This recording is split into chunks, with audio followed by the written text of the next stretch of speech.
Hello, dear ones. Welcome back. Welcome to the Indigo Rose Lounge. Lovely to have you all here. And today I was reminded of the wisdom of things. Sometimes it's fascinating to look at some of the traditions and elements of culture that inherently hold immense wisdom, like church bells. No, the frequency of church bells clear the air. They rid a place of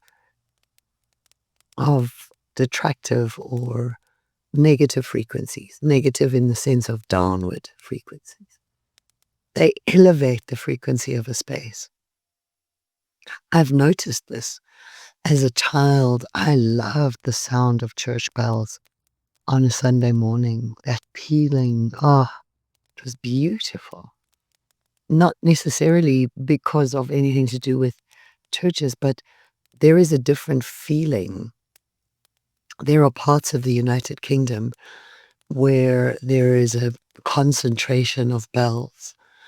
And when you walk through those streets, you can feel the difference.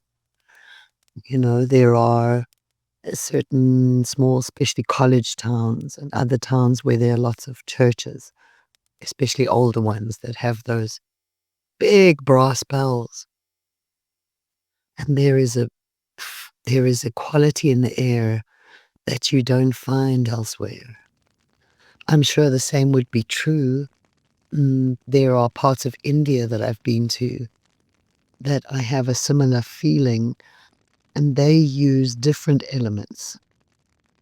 So sound, to some extent, they have gongs and different types of frequency elements. But there really is something about that. A lot of when you want wind chimes all over the place, people think of you as a hippie. And more of your hippie wind chimes, eh? But there is something that those wind chimes do. They do clear air. They do make things feel better. There is something. And I think it's the height of the frequency. The other day on Spotify, we found a recording of bells. And every time I heard them, it's like, oh, that feels good. Oh. So think about it for yourself. Feel it through for yourself. Just your experience of wind chimes and bells. If not for all the noise out there, what do you feel about it? Do you feel that there is some change? That there is some frequency adjustment when you're around them? As sensitive as I am to noise, I'm perfectly fine with the tinkling of bells or the gonging even of large brass bells. It just, washes right through you. And it seems to be like a frequency bath. The whole area around there seems to be uplifted and clean somehow. That's one of them that I know of. Another one is incense. There's a lot of scientific research now that shows that incense actually attaches itself to, and I have to be careful of my wording here. Normally I would say nunus in the air, little germs, but I know I'm not with germ theory anymore. I've got a big, I don't know, around germ theory now. So bacterial particles perhaps, negative, or things that could have a negative impact in the air, are cleared out by incense. So the Catholic Church definitely had something, there was something they knew about the incense in the churches.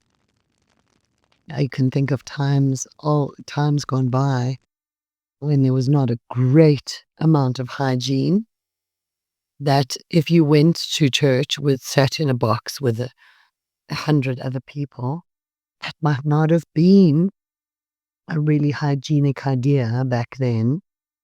But the church got it right. They burnt incense and wafted that incense all around.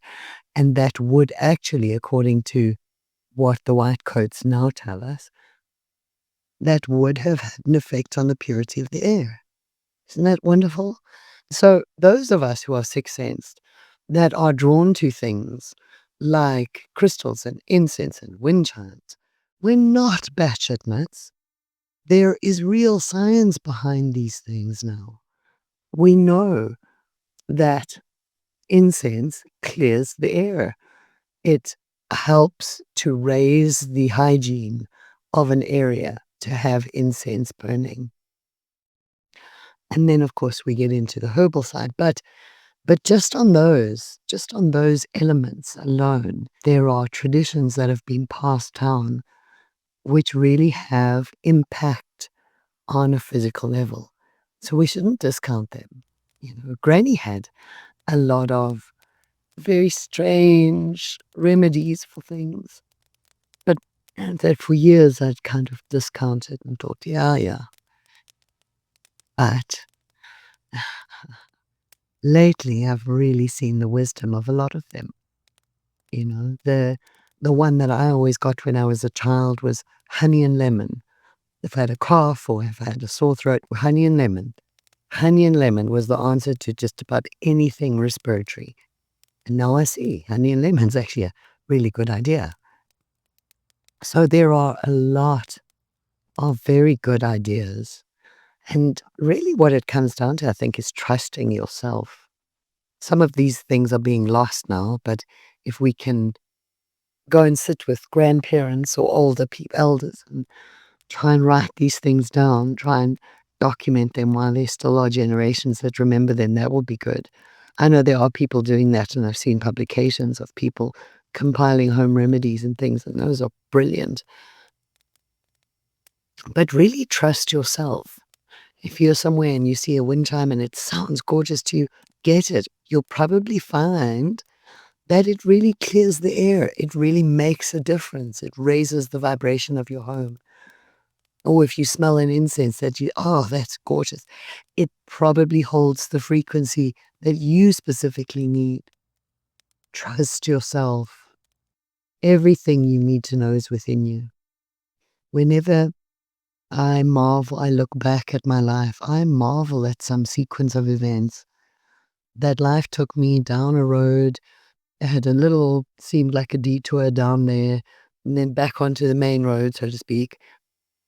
And then I hit the situation where the knowledge I'd gained down the side road was actually vital. It was really important.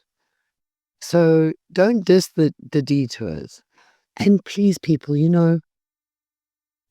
I see all of these very rah-rah, don't procrastinate type, action-based, incentivize things.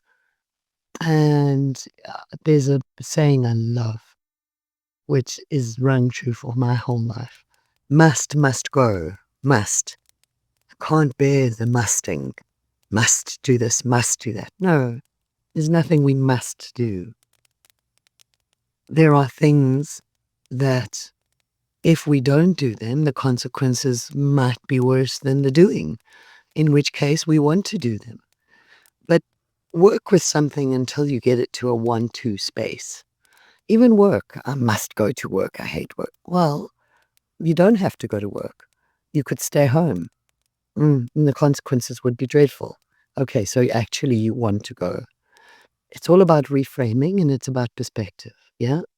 So procrastination is sometimes about the need to reframe something. If you're procrastinating on an issue, perhaps is something missing. Perhaps there's a piece of information that you still need on this issue. So look around, find the missing piece, because you'll find that procrastination, that time that you delayed, was probably a blessing in the end. Trust yourself, trust your experience. If you're hesitating, it's for a reason. And this doesn't always mean that you should wait. Sometimes it means you should look around for what's incomplete here. what piece of this puzzle do I not have yet? Because once you have all the pieces, it'll be a want to. I want to do this. All right, darlings. Love always.